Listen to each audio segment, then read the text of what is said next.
Alright, normally I've got some music at the beginning of my videos. I figured I'd do a little bit of audio in this one. You can see the roads are really bad here, and what this is I got out and delivered during that first storm that we got. We got a lot more snow last night, but not ice or anything. Thank goodness no electric outages for us personally. Um, we did our electric went out for around 34 hours the last time. But as you can see, the snow was pretty deep. It's a lot deeper than that now. Last night they said we was going to get up to 9 inches, but last night we got a lot. Now here's a delivery that I did out in P Sticks. I got stuck right there, that spot I'm showing. And so that was on my way in to deliver to the guy. I'm on my way out now. And I got over on the side of the road to let somebody pass, and when I did that, I could not get back on the road. And here I am leaving P Sticks, and the main roads were actually pretty clear, but the back roads is what was pretty bad. They're usually the back roads are the ones that the plows and stuff don't get to a lot of the time, some of them anyway. So, and here I am kind of splitting the bed. Now I'm not recommending this to anybody to do this, which I didn't hurt the axe at all or anything like that. And I had that plastic bed cover. It's pretty thick, and I wasn't putting a lot of force behind these blows. But what happened was I had got there, and my initial plan was to quarter and have these rounds and just load them and get out of there and get out people's way. But nobody was hardly in that day, so I thought, well, rather than making myself work more, I'll just split it all and then load it like I normally do. So that's what I did that day, and that's my favorite way to do it, really. Just so much easier like that. I'm planning to get that cargo unloader soon as well. I may order one too, because the one at Harbor Freight, I'm just not sure that it'll hold up to some of the weight, especially the bigger loads that I do. Now here's a gated community that I delivered to in Lexington. Now these gated communities, I've worked in them before and delivered firewood in them, and they're just I think I mentioned it in text here that they're almost like separate little parts to their own little world. They're just really nice, and they're gated, and this one's out in Lexington. Lexington has a lot of beautiful horse farms and stuff, and this place was absolutely beautiful. I was afraid I might get stuck going down there, though. It didn't look like I don't know if there's gravel there or what, but if there was, you couldn't see it. And now this guy used the wood for smoking. Lived in all these houses in this community look like mansions, Wealthy people for sure. Maybe even rich people, you would say. But anyways, here I am stacking it. And he had some cherry on these racks already, and then he wanted the white oak for smoking. Somebody had recommended me to him, so that's always good, Something Ronald and me talk about a lot. He has trouble selling wood. I don't know how many years he's been doing. I know he's been working in wood for a long time, but I don't know how many years he's actually been selling firewood consistently. But I stay pretty busy. And there was a guy at the Stave mill here a while back that was talking with Ronald. I guess because me and that guy had talked. You talk to all kinds of people while you're there. And the guy seemed like a pretty friendly guy. But him and Ronald were talking. He said, yeah, that boy that drives the red Ford, he said he gets $100 out of a regular truckload. He said, I don't believe that. And Ronald told him, he said, well, he does. He said, I see him do it. I've delivered him with him. And he said he gets 200 out of a big load, and he gets calls about every day. So Ronald defended me on that one, but I thought that was pretty interesting. But yeah, I had no reason to lie about it, so I told Ronald, I said, yeah, I had no reason to lie to him about it. I'm really happy right here at this point. I mean, I left there $230 for that one. This day right here was a $430 day. So that's a good day for me, I'm very happy with that. Very thankful, very blessed, That's how I try to look at things. That's how we should look at it. And I know it's easy when you're down in the valley to not look at things like that. It's easy, like they say, when you're up on the mountain to be that way. When you're down in the valley, sometimes it's not so easy, but we still got lots to be thankful for even when we are in the valley. I know I do. And so I want to do my best to not complain and be thankful for everything despite the challenges and the problems and stuff like that along the way, because we all have them. No doubt about it. And now here Ronald is leaving. What we were doing there, he brought me my Fiskars. He borrowed that Fiskars axe from me. So I told him it was better than the Monster Mine. Now he's kind of starting to admit it. But he asked to borrow that Fiskars, and it was the one I got from Rick. So I told him, I said, hey, do you still got my axe? I said, if you're near the area, come over here, and I'll trade you this black one that I got for it, because that one Rick got me, and I don't want anything to happen to it. So I ended up letting him borrow my solid black Fiskars. And I took the one back that Rick had recently got me, and I've been using it and the Adler to split a lot of wood, and they both shine in their own areas. They both shine. They're both 10 out of 10 wood splitters. I'm not just saying that either. I've split a lot of wood, lots of different species, and I've used lots of different axes. And the best ones I've used for splitting yet, I always said it was a Fisker, but the Adler's right there with it now. In its own way, it's even better in certain areas. So I highly recommend them both. And like I said, I'm not tied down to either one of them, or biased by any means. I'm trying to give you my honest opinion and beliefs, and based on my own experience. Alright, so here I am at the Stave mill again, and as you can see there in the video, I think there was maybe numerous deliveries that I did, and there's one more still to come. And now this day it wasn't too busy here at the Stave mill. There was one guy when I got there and he ended up pulling out, and then as I was splitting, another guy pulled in. And the other guy that pulled in, I met him once before. That's the thing with going to the Stave mill.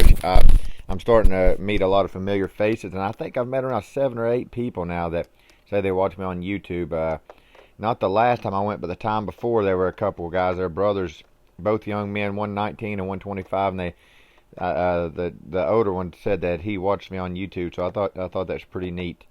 And we talked and stuff, and it's neat to meet other people and see their methods and how they do the wood and everything. A guy comes in here in a little bit, and he loads those big slabs, which to me is harder on the body when you're lifting big pieces of wood like that, because those slabs are heavy.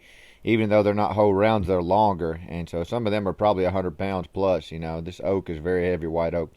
But I was talking to him, and he was telling me, and I'm not calling him a liar by any means, but if what he said is true, it's very impressive. He said that he's made 80,000 in 3 months before selling firewood, which is extremely impressive. But anyways, that's the second time I met him there, that particular man. He pulls in here in a little bit. You'll see him. He comes with, I think, a 16-foot trailer and a flatbed dually. So I'm hoping to really upgrade my equipment, because I'm really wanting to, honestly, I've got a motivation again to just really get back in the fire. I mean, I've been into it, but I went to truck and tried that out for a while, and I'm not saying well, I don't know. I'll be slow to speak on that one. I'll just say that. But I'm not saying I won't put my CDL to use, but I don't think it'll ever be over-the-road trucking again. But with like a dump truck or something like that, yeah, for sure. Possibly, anyways. I'd for sure be willing. But I'll see what the future brings. But I'm very interested in getting a dump truck, because I can get so much more wood home. And my plan is, you all see me how I do it. I go out there and I get the wood as I go. And the reason I'm able to do that is because I split a lot of wood in a short amount of time. That's the only reason I'm able to do that. But the best way to do it for sure, and I know this, is to stack the wood up, during the spring and the summer. That way it's more seasoned anyways, once you sell it to them the following winter. So that's what I'm really wanting to do, is get a dump truck and just start going out to this Stave mill periodically and stacking this up during the winter. Because like that, if what he said was true, 80,000 in 3 months, that's a lot of money in 3 months. And I'm not saying I need that even to make it. We're very frugal, me and my family. I buy used stuff a lot, honestly. I buy used tools. I try to fix my own stuff. I buy new stuff every now and then if I think it's worth it or if I find a good deal, but I'm very frugal with my money. And part of the reason why is because I've never really made a lot of money, and now I've had opportunities to make a lot of money. I was a union sheet metal worker before, got my CDL. I've had other jobs that pay good. I've had plenty of opportunities, but it ain't all money to me. For one thing, you can't put a price on your time, like with your family and stuff. That's invaluable. So no amount of money is worth that to me. And I knew that with over-the-road truck, and that's why I was wanting to get my CDL and some experience, and which I did. And then that way I could get something local if I wanted. So now I can.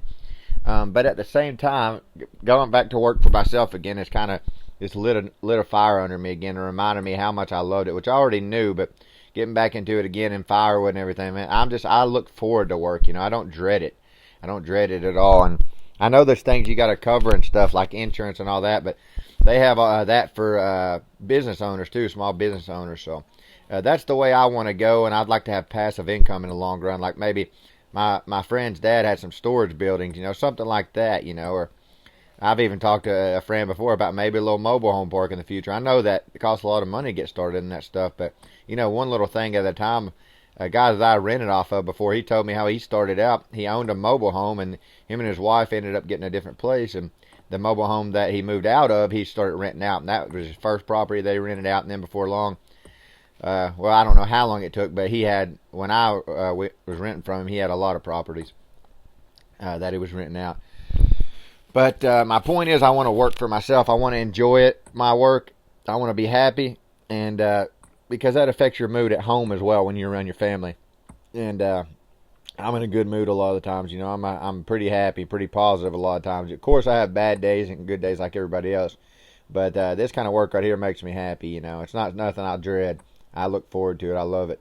And I do want to upgrade my business. And you know, make more money. I do. I have a desire to do that to increase some of my equipment and stuff like that, and and maybe open up some other opportunities. He and I are talking, and you see his trailer there in the background. It's a pretty heavy duty trailer, but those slabs are heavy, as you can see. You know, he's struggling with that a little bit, and I'm probably quite a bit younger than him, but and that would be still put a strain on my body. So him doing it at his age, you know, and he said he logged too in the past, and a lot of his family's into logging and stuff. When I got that big round there, me and him were kind of talking about that big one there, and I ended up picking the Adler to split it with, because the Adler is definitely better than the Fiskars for tougher rounds. The head is very similar, but then it's got a little more weight too, so it's definitely better.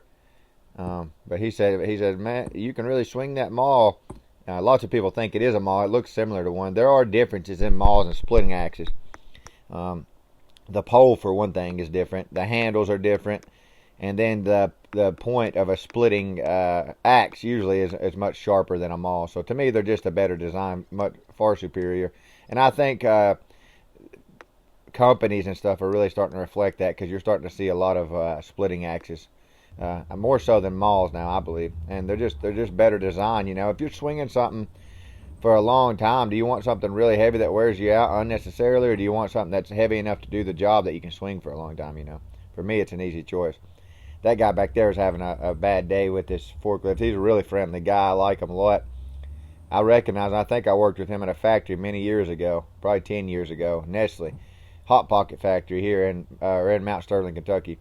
But he said he lost a pin on his forklift there, one of the pins on his fork, and I asked him about it. It came off there, didn't it? And I went up and started talking to him. I could tell he's frustrated, and I could see why too. And the dumpster ended up coming apart on him and everything.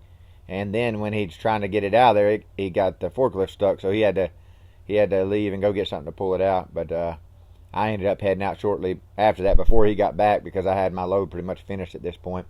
I've got 2 to do today, a big load and another regular truckload to do today. It's $300 worth of wood for me. And then also the guy with the bundles, I still need to get those to him, and I think I've got maybe 2 more after that. So I've got quite a bit of work to do today.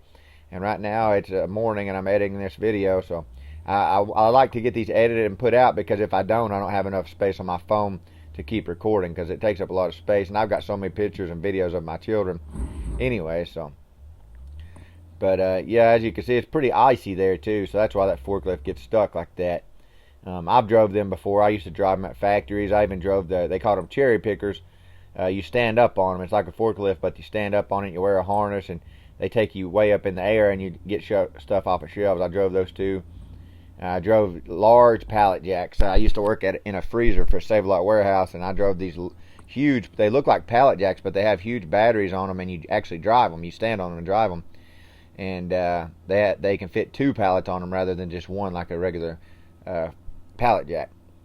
But so I've drove quite a bit of stuff like that. I've drove skid steers. I never have operated a backhoe. I've drove scissor lifts, operated scissor lifts. There we are talking a little bit more. He's talking about how he's going to have to walk up there and get something. You can see he's pretty discouraged there, and I can see why. You know, everybody has those days at work. I've had plenty like that doing firewood. I remember me and my brother got stuck in that old Ford. I had it. I don't think I have any videos. I have a few videos with some footage of it, but we got stuck in a field bad one time, and I ended up sliding into a tree, busting my window out, denting the door in, and blowing the truck up before I got it out of there. So it wasn't a very good day, and it was just it was very frustrating. So we all have those kind of days. We all know what I'm talking about. Now these roads on the way out got really bad. I just left the delivery there, and these roads got really bad. The audio, I apologize about that. I got these headphones, these new ones, wireless. They're great. I can split with them and everything, talk on the phone with them, but the mic on them isn't very good. So I'm going to have to find the piece for my microphone so I can try to start using my phone. I'll use my wife's every now and then. That's why the audio works good when I'm talking. Otherwise, it doesn't work very well. All right, I just got that one. These roads are getting pretty bad, sticking pretty quick. Just in what time I came in this road here, it's pretty clear when I came in. Now it's pretty covered, so I'm probably going to head on home for now, and I don't know, I may get out. One person that I was supposed to deliver to today rescheduled for, actually I think tomorrow I was supposed to deliver to them, but they rescheduled for next week. and I also have 2 or 3 more tomorrow. Ooh.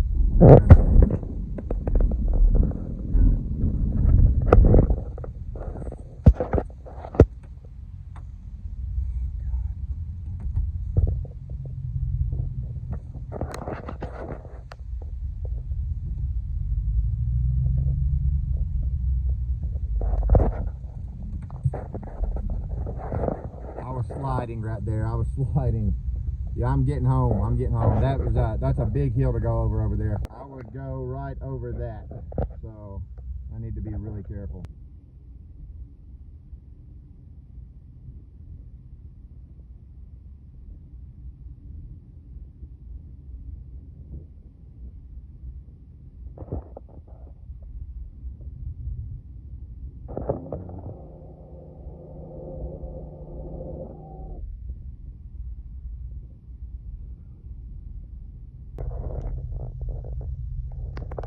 That scared me bad back there, that road. I was going down that hill and I went to slow down, and it's just, the truck just took off sliding, and straight ahead of me was a big, I don't know what you call it, it kind of went down into a valley, off the road and into a valley, and I was going straight towards it. So I didn't know if the truck was going to stop or not. Thank God it did. Thank you, Jesus. Take my hat off. Thank you, Lord Jesus, for that. Anyways, that could have been a whole lot worse. It scared me pretty bad. My heart was thumping. I don't like heights anyways. I hate heights. I ain't trying to be over dramatic, but I thought for a little bit there, I might be going over that edge, and that would not be good. Anyways, that road, when I went in, I knew it was hilly, and it was starting to stick a little bit down. On the way out, it stuck quite a bit. That man knew my dad, and because he recognized the name Michael Rogers. That's my name, my dad's name, and it was my papa's name. I go by Dylan, my middle name, but my first name is Michael. And he recognized that name, and he said, I used to know Michael Rogers back in the day. And I said, it's probably my dad. And he said, did he used to do fighting and stuff? Because Dad used to be in something, he boxed for a little bit, and he was in something called Tough Man, which is kind of just more brawling, getting in a ring and brawling. And his brother did it too. His brother's name was Kelly Pennington, and I remember my dad mentioning that name, Kelly Pennington. And Dad had like old home videos of it and stuff like that. But so we were able to find out that he knew my dad and went to school with him, I think, and knew my mom and her brothers as well. So the Marinos, that's the Italian side, my mom's side. But he knew about all my family as far as that goes, my mom and aunts and uncles and Dad and them.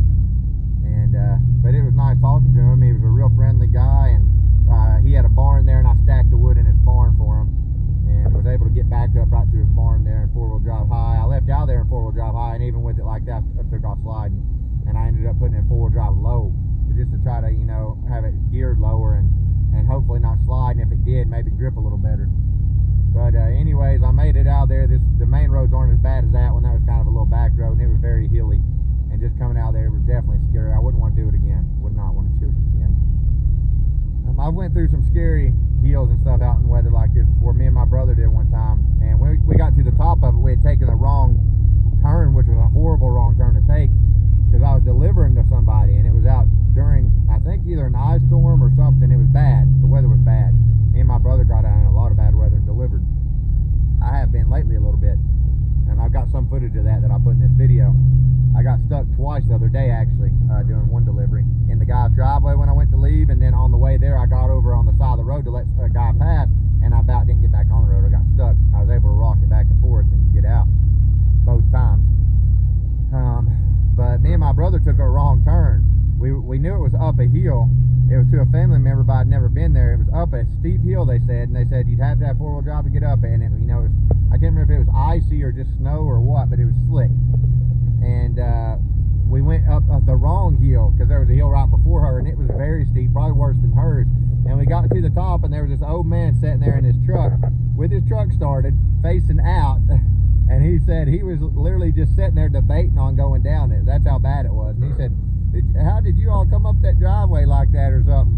He said, I've been sitting here for like an hour or something like that, thinking about going down, because I guess he needed to get out. It was his driveway, but he was probably worried he'd take off. And if he went over, he would go over like a big kind of a drop off, really, into a bunch of trees. And so it was scary. And what I did as I crept down it, because me and my brother started sliding off. And we started sliding towards the edge, and I got it to stop, and I got some wood and put there and trot my tires, put it in four-wheel drive, and I got over to the right side of the driveway in the grass. I was pulled off the driveway and got in the grass because I knew I'd get more traction there probably, and I did. And it was far from that edge, you know, at least. I was more close to woods, but I was away from that big edge, dropping off of that edge.